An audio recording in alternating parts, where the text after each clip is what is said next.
Good morning all of you.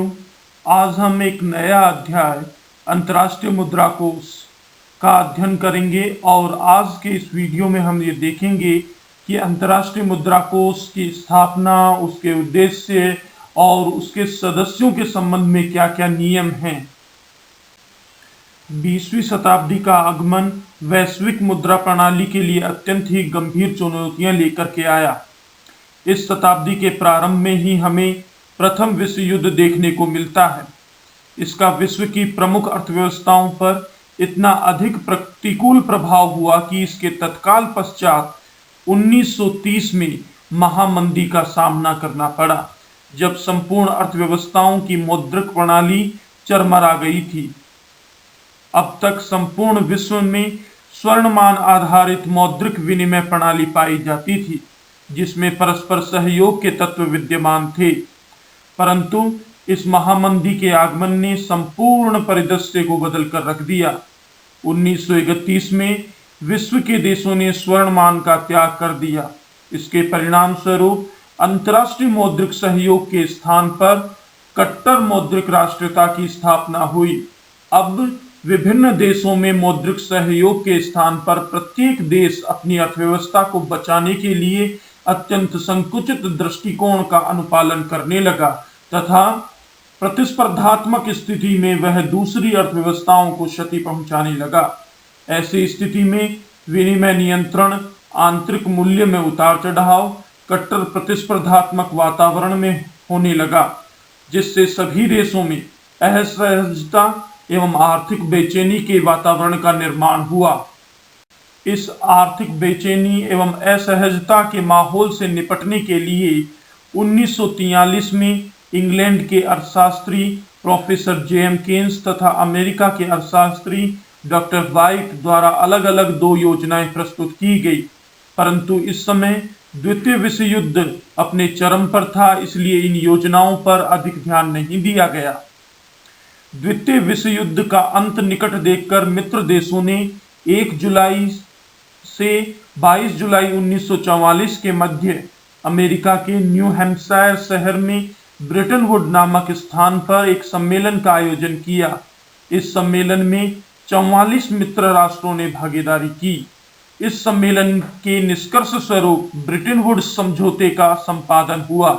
इस समझौते में एक न्यू वर्ल्ड इकोनॉमिक ऑर्डर की स्थापना पर सहमति निर्मित हुई तथा इस न्यू वर्ल्ड इकोनॉमिक ऑर्डर को लागू करने के लिए और व्यवहार में परिणत करने के लिए दो अंतर्राष्ट्रीय संस्थाओं के निर्माण करने पर सहमति बनी। इसमें पहली संस्था अंतर्राष्ट्रीय मुद्रा कोष थी तथा द्वितीय संस्था विश्व बैंक समूह थी।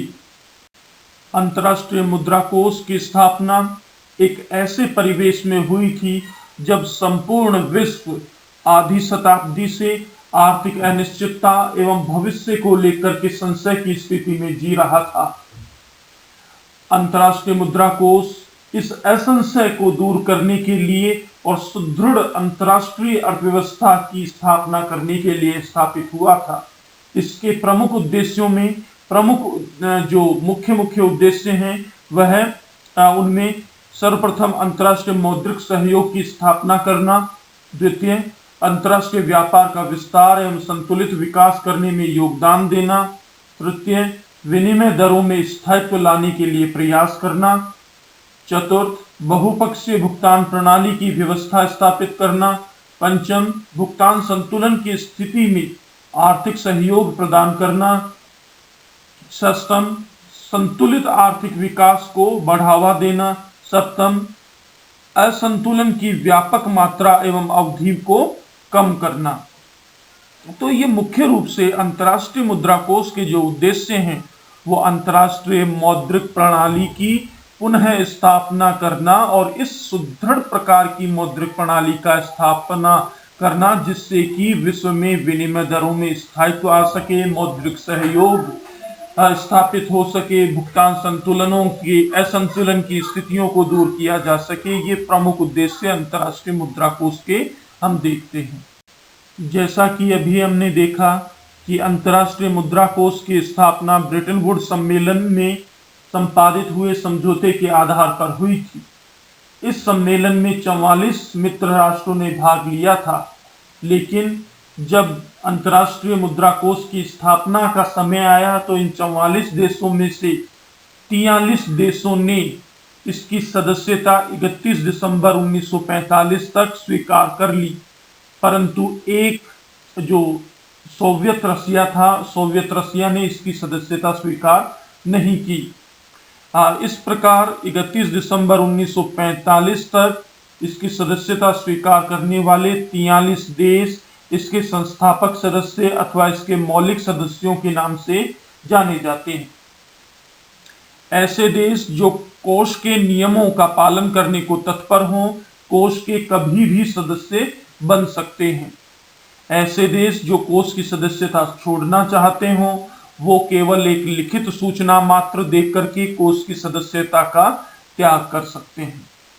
ऐसे सदस्य देश जो समझौते की अवहेलना करते हों अथवा नियमों का उल्लंघन करते हों, जिनके द्वारा अंतर्राष्ट्रीय मौद्रिक प्रणाली एवं मौद्रिक सहयोग को क्षति पहुंचने का भय हो, उन्हें गवर्नर मंडल के बहुमत से प्रस्ताव द्वारा सदस्यता से हटाया जा सकता है।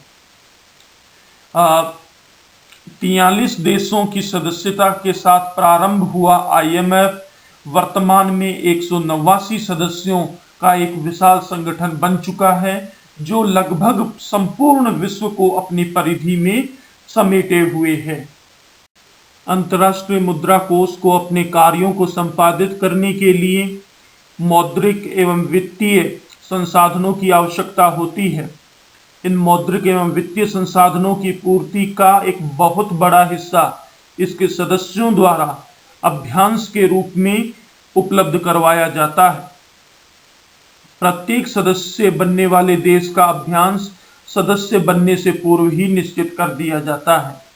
देशों के अभ्यासों में 80% सदस्यों के बहुमत से पारित प्रस्ताव के आधार पर परिवर्तन भी किया जा सकता है, और इस प्रकार हम देखते हैं कि IMF के इतिहास में लगभग प्रत्येक 5 वर्ष पश्चात इसके सदस्य देशों के अभ्यास में परिवर्तन होता रहा है। सदस्यों का अभ्यास निर्धारण करते समय उनके अंतर्राष्ट्रीय व्यापार का मूल्य, देश की ऋण लेने और देने की क्षमता, राष्ट्रीय आय, विदेशी व्यापार का सापेक्षिक महत्व, राजनीतिक स्थिति आदि तत्वों का ध्यान रखा जाता है। अभ्यास निर्धारण के लिए कोई निश्चित फॉर्मूला या कोई सूत्र नहीं है। ऐसी स्थिति में जब कोई सूत्र या फॉर्मूला नहीं है तो हम व्यवहार में अनेक बार समस्याएं उत्पन्न होती हैं, और ऐसा देखा गया है कि जो विकसित राष्ट्र हैं या जो पूंजीपति राष्ट्र हैं, उनकी एकाधिकारात्मक प्रवृत्तियां स्पष्ट रूप से परिलक्षित होने लगती हैं। IMF की पूंजी की जब हम चर्चा करते हैं तो हम देखते हैं कि IMF की पूंजी सदस्य देशों में अभ्यास में बटी हुई है। IMF की स्थापना के समय इसकी प्रारंभिक पूंजी 1000 करोड़ डॉलर की थी, जो 1 लाख डॉलर के 1 लाख अंशों में विभक्त थी। 31 अप्रैल 2015 को मुद्रा कोष अभ्यास पूंजी को बढ़ाकर 23,850 करोड़ SDR कर दिया गया था। इसे पुनः 26 जनवरी 2016 को बढ़ाकर 47,572.37 करोड़ SDR कर दिया गया है। 2016 में पुनर्निर्धारित की गई अभ्यास पूंजी ही वर्तमान में बनी हुई है। अभ्यास पूंजी सदस्य देशों में बटी हुई है।